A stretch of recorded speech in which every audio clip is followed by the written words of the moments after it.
G'day everyone, welcome to the Bothy. I'm Chris. G'day, I'm Al. Mate, we got a really good question from one of our viewers this week, and I thought I'd see if there was a rabbit hole under that question. And lo and behold, you found a rabbit hole. There was. So thanks very much to Jeanette for asking us this question. In 2015 or thereabouts, I was given a lesson from an Indian woman who informed me the easiest way to get into Australia was via New Zealand.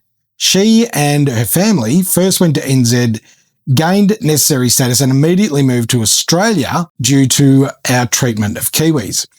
It took her family 2 years to achieve this, so I wonder about the NZ figures you quoted. Are they native born or backdoor arrivals? Just a thought. Great question. So I went and had a look. And obviously they're all Kiwis now. Kiwi, Indian, Arab, Middle Eastern, some Chinese. Yeah, something like that. So to give a bit of background, up until 2001, you could come into Australia if you're a Kiwi and after 2 years apply for citizenship. Yep. So you just get residency when you come in. Yep, automatic residency. So that got changed in 2001 by John Howard, and he brought in what they call a special category visa, which allows New Zealanders to come in pretty much as a resident, but not as a citizen that they could apply for quickly and easily. He did this for two primary reasons. The first was that he saw a shift of economic concerns that these immigrants were starting to cause, i.e. cost of living pressures and housing. I didn't even know any of them noticed that. No, well, this is back in 2001, mate. Yeah. And he saw it. The secondary reason is that he saw what they described then as backdoor migration, which is these days known as stepstone migration. So you go from country to country and then you get to the country you desire. Exactly right. In 2007, the Howard government made it harder again, enforcing the period Kiwis had to reside in Australia to be a little bit longer before applying for their citizenship. Yeah, full citizenship. Yeah. So... and that's the same as it is today, which is 4 years. Yep. So a Kiwi coming into Australia today, arrives today, they can apply for citizenship in 4 years. What if they come as students? Same, 4 years. Yep. Doesn't matter why they're here, but they don't need to tell you whether they're a student or a skilled worker because they're coming in on a special visa just for Kiwis. So they can come in they can come in and just sit in a house for 4 years. They don't have to work. So do they get everything? No, they don't get, or they get Medicare. Yep. They get childcare allowance, but they don't get job seeker or any of the dole or any assistance, things like that. So they basically got to come here and get a job. Yes, they've got to work. No handouts. Correct. So if you're a New Zealand citizen, you can move to Australia immediately and work without a required visa, which is a big bonus. In fact, you receive the special category visa on arrival at the airport. Oh, nice. Pretty good.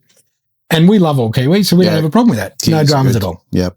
That means you can live, work and study in Australia, and it's considered a permanent residency for citizenship purposes. So you effectively are a resident. And after 4 years, then you can apply for citizenship. There you have to pass a character and a citizenship test to become an Australian citizen, just like everybody else. And you have to be in the country a certain amount of time during the year, all that sort of stuff. But in 2023, Mr. Transparency changed it, and he introduced what is called a direct pathway to Australian citizenship for Kiwis. So you polished the stones up and made it easier to cross over. Much easier. Yep. This was driven by his desire to restore fairness and strengthen the special bond between Australia and New Zealand. Other words, more votes. Yeah. Yep.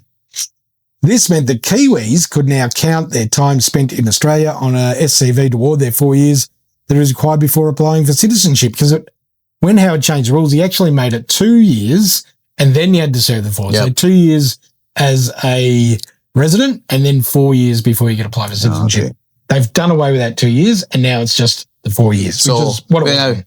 Kiwis, people with New Zealand citizenship. How they arrived at getting that citizenship. We'll discuss in a sec, I guess. Yep.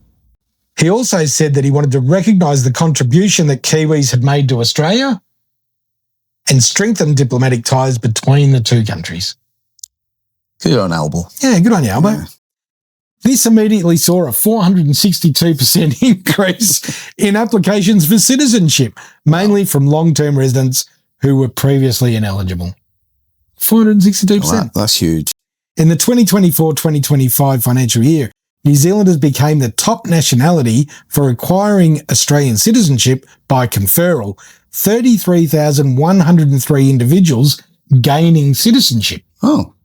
Of the 40,000 plus that applied. Yep. And there's still, unfortunately for them, 7,000 on the backlog. Oh. Because it is Australia, right? So these were all Kiwis? All New Zealand citizens. All? Yep. Not Kiwis? 52% of them were. 52? Yeah. Friggin', that's a lot. So the other side, 48. The other side is massive. So the huge increase was called stepstone migration. And of those 33,000, a whopping 48% of New Zealanders applying for Australian citizenship were born from outside of New Zealand. I wonder where. This highlights a trend of migrants using New Zealand citizenship as a precursor to settling in Australia without Australian visa requirements. Currently, numbers show that 35% of New Zealand citizens coming into Australia on a SCV, so that's arriving today, Yep. were born outside of New Zealand. Wow, that is huge. That totals over 20,000 a year. Wow. 20,000 plus all the other ones. Yeah. It's like... It's a lot. There's ways about it, eh? If you want to get a voting majority coming into the country, and 80% of immigrants from everywhere will vote for Labour. Yeah. So... Yep. Because that's the guy who gave them their citizen. Happy days for Albo, eh? Exactly right. So how do you get New Zealand citizenship? Well, you have to gain New Zealand residency. But if you're a doctor or an engineer or someone with a master's or a PhD, you instantly become a resident. You don't have to wait. If you're a teacher or if you're a mechanic, then you have to wait 2 years. Yeah. And then there's point systems for those that aren't as skilled. There's students and they all have to wait for 2 years as well. Does it work for fake degrees as well? Well, if you've got a fake degree that says you're a doctor, straight in. Nice. Yep. Nice. The longest wait you'll wait for in New Zealand for any sort of visa is 2 to 4 months. So they're much snappier with their system quicker than we are. And in August 2026, they are overhauling their rules because they aren't getting enough migrants. And they need more unskilled migrants or apprentice skilled migrants and students to come to New Zealand.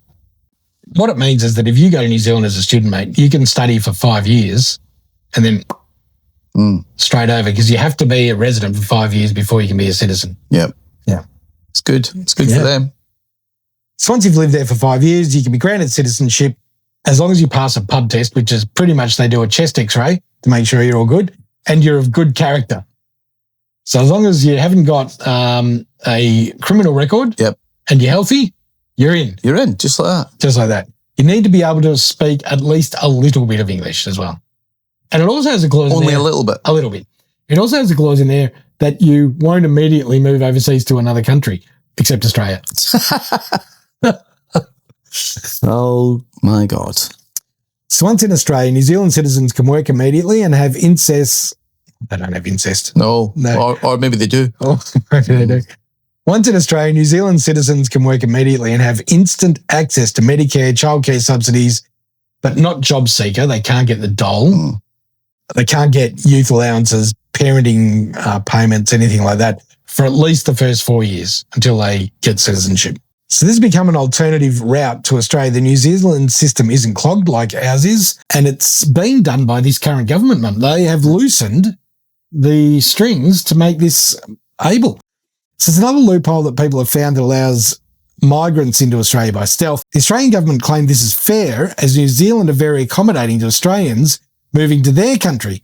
Last year, 17,300 people migrated from Australia to New Zealand. Oh, wow, that's a lot. That's much more than I thought it would be. Of which 15,000 were Kiwis going back. So what, 2,000 something were actually Australian? Yeah. Wow. Yeah.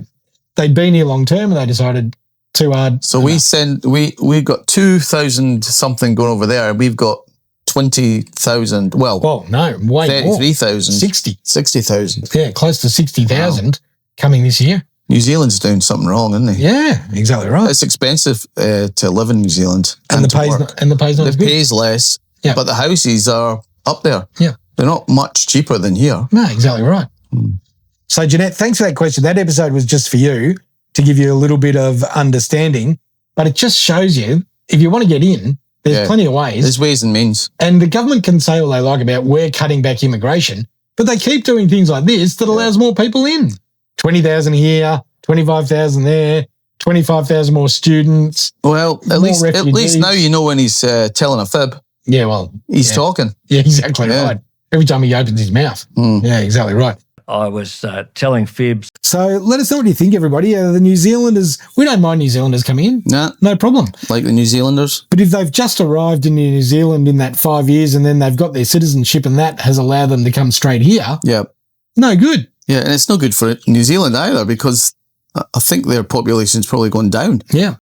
Why can't we make a stipulation that you have to have been born in New Zealand or at least the Pacific Islands around New Zealand if Samoans or Tongans or Islanders want to come? I don't have a problem with that either. No. But if they're coming from China and India and Pakistan and Iran, God help us, or Afghanistan, or even Europe, I really don't care. Come in the way everybody else comes. Yeah. But you know what? When our government are being so accommodating for them, I mean, why wouldn't they use it? Yeah. And you get to live in a beautiful country for 5 years. It is a if it is beautiful country. And I think this is where students will, especially once this is relaxed later this year, Chinese and Indian and Malaysian students that fill our unis will start filling their unis and then get their studies and hope they come. Yeah. Yep. Great. Yeah, exactly. Yeah, terrific. All right. Let us know what you think, everybody. We see it as just another rort. Well done, Albo. You've tricked us again. Another lie. Yeah. Another fib. Another fib. Yeah, he doesn't. Well, he did open his mouth. He did. So we should have known. Yeah, exactly right. If he's breathing, he's fibbing. Thanks, guys. See ya. See ya.